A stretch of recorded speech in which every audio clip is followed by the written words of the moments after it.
because most of the things, in fact, all the major issues in terms of the top two in each group in League A, the quarter-finalists that will be lining up next March in the knockout stages of the Nations League have actually been sorted tonight. So it's just the Germany and Netherlands group in action this evening, but Germany can't be caught and Netherlands can't be caught in second. So there are the 8 quarter-finalists that you're going to see. The group winners, France, Portugal, Germany and Spain, and the group runners-up, Croatia, Italy, Denmark and Netherlands. So just like we go a bit more specifically into sort of looking back on it, Damien, but like there's a bit of a sense after the Euros that all those major teams were using the Nations League as a bit of a reset. Who's done well and who's used the time the best, do you think?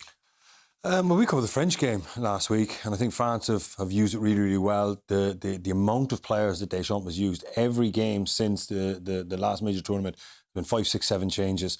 There's some players coming into the French team. They played a young central midfield player called Kone, who I wasn't too familiar with.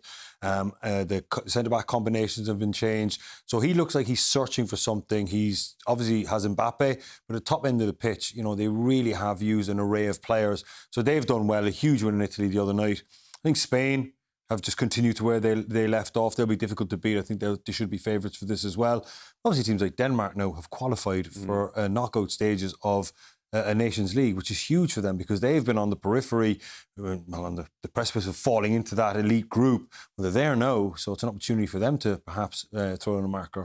And noticeable, no big surprises. There was no England, like, for example, the last Nations League, they plummeted out and bombed a bit. All the major sort of powers are in there, top in their groups, sort of carrying on regardless. Is that because they just have the strength of resources that can do, as Damien says, France did, change up their teams, rest players, bring players in and still win the games? Yeah, I think it comes down to your squad size and what you've got to choose from, and all those powerful nations that are in the final 8 have always got big squads. I would imagine Denmark is probably the one where they're always sort of clinging on to stay in that top end and try and improve. But yeah, I think the top quality teams in Europe, the likes of Italy, France, Spain, Germany, the teams that they're putting out are quality that are just as good as you're going to get, really. And it's all about preparing for the World Cup. The Nations League is glorified friendlies in a way, but it gives them an opportunity to try players, but you still see them improving. It's not just trying to find a tactic that might work. It's about improving on what they've already got.